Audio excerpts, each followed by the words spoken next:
Hey everybody, it is an absolutely beautiful Sunday morning, so we are going to take a little walk around the yard, see what's going on, see what's in bloom, see how much has changed since the last time we walked around. I know our cone flowers, our echinacea, is finally starting to open up in full force. We have a few different colors. We have white, we have pink, I think we have some yellow ones this year that are going to be opening up. Our bee balm is starting to go. You can see those red flowers up there. We'll get a closer look at some more of them. Yarrow is blooming. Coreopsis are going. Of course, our salvia here is blooming away. More cone flowers. The daylilies are pretty much passing their prime. Our butterfly bush is not going yet. Our tiger lilies are not going yet.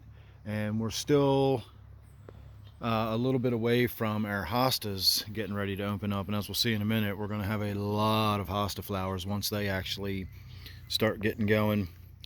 So year after year, we've had an old wheelbarrow that we used as a planter. It was kind of unique because we could roll it around the yard and treat it like a mobile planter, and it finally rusted away.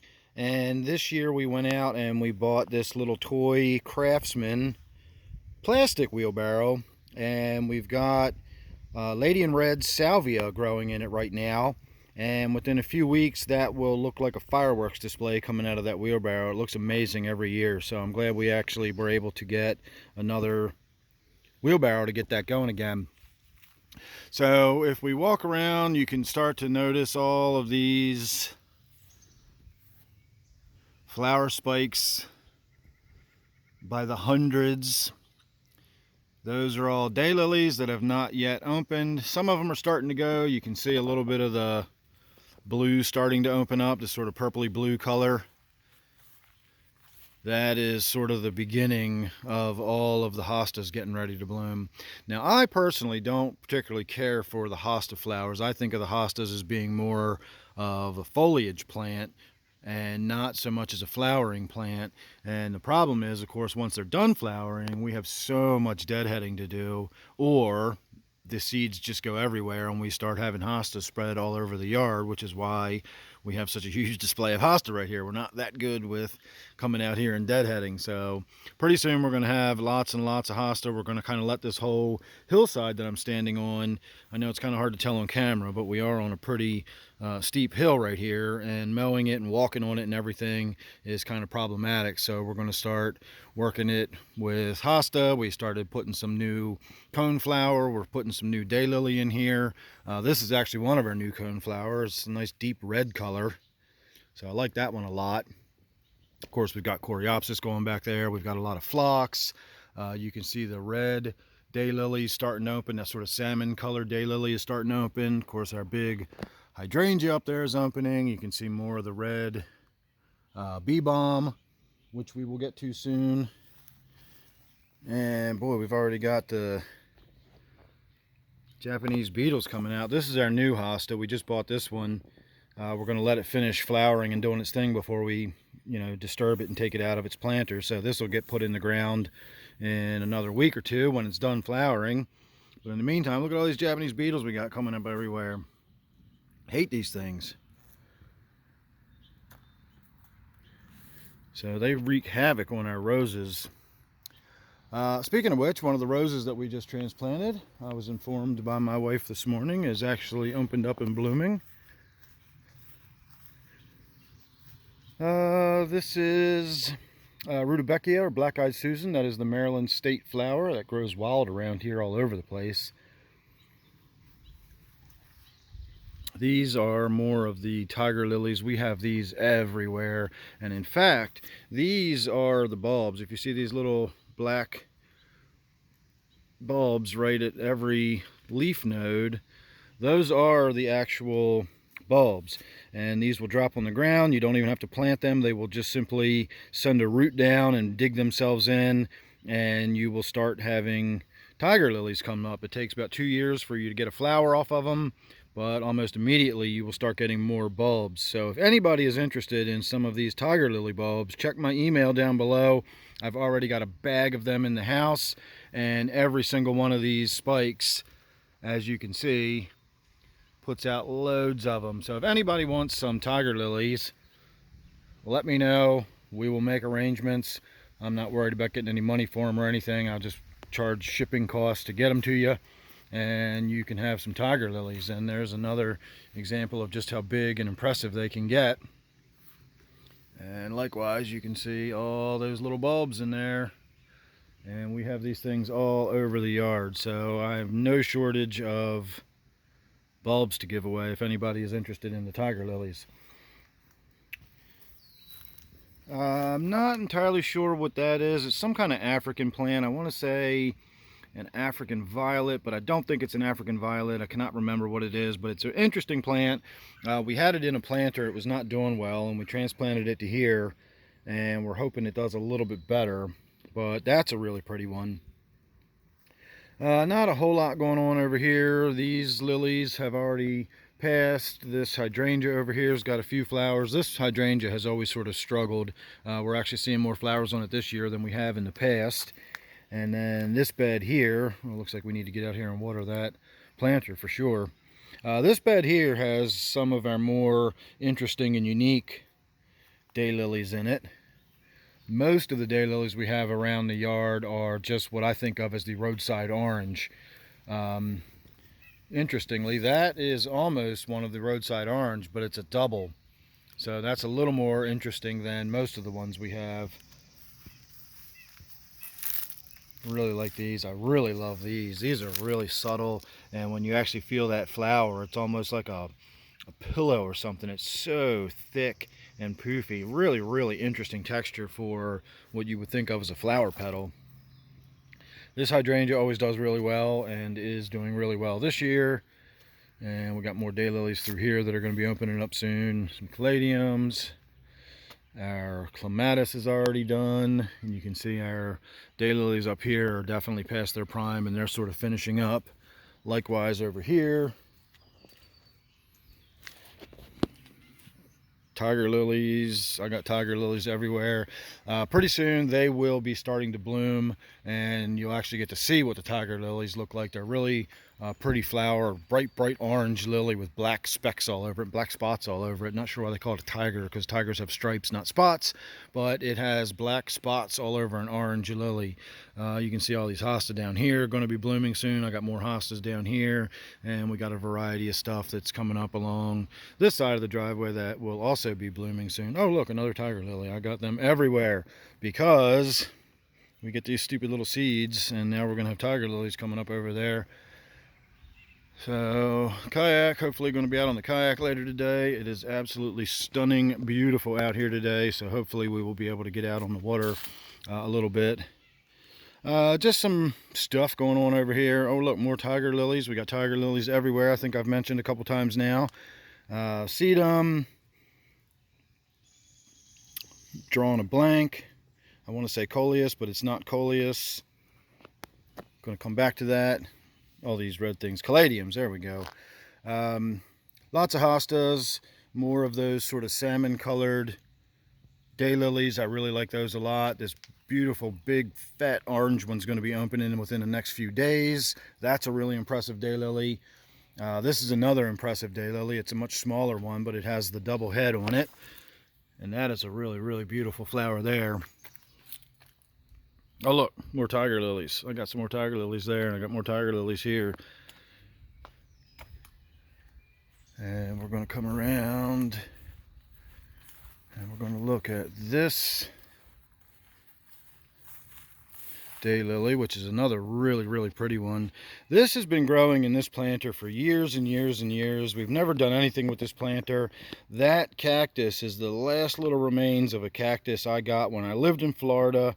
When I was a young man years and years ago, and I took a cactus out of the woods when I was camping along the Suwannee River, and I have had that cactus with me all these years ever since then. And since now, I think it's pretty much, this might be the last year it survives unless I transplant it and put it in some kind of better planting or something. So I don't know, we'll see. maybe it's time to just let it go. It's already been 25 years since I was down there, so we'll see.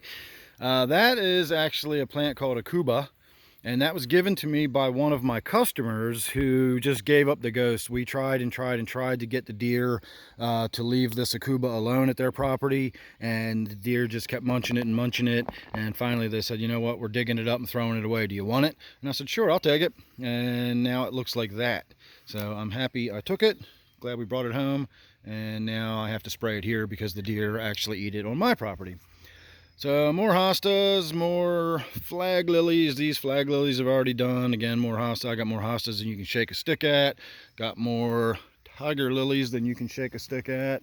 And up here we've got, oh look, more tiger lilies. Azalea, flag lilies. This is all kind of already past its prime, sort of done its stuff. Got my fern garden up here, which we don't really ever do anything with anymore. Again, sort of still waiting on the hostas, waiting on these hostas. I'm going to have lots and lots and lots of hosta flowers here pretty soon. Just came through here the other day. We had some ghost fern and some Japanese painted fern, and I dug a bunch of them up and we transplanted them over to the garden that we're heading to now. And I put some of them down in the little rock garden area where we first started the tour. So hopefully in time, that's a very slow growing fern, but hopefully in time that will start to fill in and we'll get to see some of that stuff, the Japanese painted fern growing into the rocks and everything. So this is what the bee balm looks like. I keep talking about the bee balm. Looks like a little firework caught in mid-explosion. Smells amazing. The flower doesn't have a whole lot of fragrance to it, but the plant itself, with the name balm, just smells so good. So more daylilies, more hostas, more fern. This is just sort of looking down, different view on what we were already just looking at. And we're not going to bother with all of the little edges and nooks and crannies. There's not a whole lot to look at up there, just bamboo and the edges of the property going back up to the fence line and all that kind of stuff. So we will come over here, have a look at this whole garden bed. My wife has been working very hard on getting this bed up and running, and we've been working on it for years and years now. Every year we make it a little bigger, add more plants. So it's probably 15 years in the making to get it to this point, but since she's been home now, no longer working, or at least temporarily not working, she's had a lot more time to come out here and really tend to this garden. It's really building it up a lot this year. It looks really good. So this is one of the things we did. We took this tree that fell, I cut it up as best I could. We got most of those chunks out, but we left this piece here just because it's visually pretty stunning, and we put some fern, more of that Japanese painted fern, some caladium, and some creeping jenny is growing right in there. I actually took a hatchet and notched out an area, and we put soil in there. So we're going to sort of use that as one giant planter that will sort of rot away over time, and it will sort of create its own nutrients as it goes. You can see the hostas over here, likewise, a lot of flower spikes, but are just starting to go. We're kind of between flowers over here too. All of the astilbe and goat's beard, which is false astilbe, all of that was blooming last week, and you can see all these here are the remains of the flowers. They're all sort of past their prime. You can see that one right there. So not a lot to look at. A little hydrangea right there. It's trying its hardest to hang on. Got some more stuff going on over here. Been expanding the hostas. This is a large specimen of the Japanese painted fern that I dug up and moved over here. And we have some micro hostas that have been sort of moved over here. We got an astilbe that's still in full bloom. Got some astilbe here that's still blooming. A little bit of flowers left on this one. And there's a little bit of flower left on the astilbe up there. There's still some down here too. I guess once we get down to this end of the garden, there's a little more to it. These hostas are already going. More hostas, more hostas. This is something new that we did have covered for the deer. I have been spraying it with my deer repellent, but just to be extra safe until this one established, this is an oak leaf hydrangea that we just planted last season, and it's doing really good. It's established. We've got a big flower on it already, new growth coming in, and as long as I keep spraying it with the deer repellent, I don't think we're going to have any issues with our oak leaf hydrangea there. This is another interesting hosta. I cannot ever remember the name of this one, but this is a really cool new hosta that we just got this season too. And it is right next to this area where we have more of the Japanese painted fern, but we also have a lot of micro hosta. If you look at these are all already in full flower, and that's it. That's as big as they get. These are awesome little hostas. I love these. We got some coleus planted in here, but all these little hostas, you can see that's the flower spike on this one. It's already passed and done. And we have more around here, different little micro hostas, maidenhair fern. We've got the Japanese painted fern. This is an autumn fern. You can see the new growth here is green, but once it's been established a little bit, it turns that beautiful reddish color. And as the season wears on, that'll get prettier and prettier. More of the micro hostas, so on and so forth. So this is the area that we've been expanding into. We actually just cleared all this out and cleared out all the brush and little sticks and stuff. And now we are sort of building our way back. We got some azaleas. We got 2 or 3 new azaleas right here. We actually just got, I don't even know where we planted it, but we got a variegated azalea this year, which is kind of interesting. I've never really had a variegated azalea before. So this is the Frog King presiding over his little patch of garden there. And again, more and more micro hostas. A still be. I think you get the theme here. Little tiny micro hosta. More of the Japanese painted fern. Got lots of that. This here is even Japanese painted fern. And just looking good all the way around. Not sure what we got going on over here. That looks to me like a big pile of houseplants that my wife must have just brought outside the other day. Let's have a closer look. Oh yeah, that's all our houseplants and stuff. This actually is the arrowhead plant that used to be in my waterfall tank downstairs. That made its way out here. So that's neat. Planting bench where we make cuttings and plantings and pot stuff up and so on and so forth.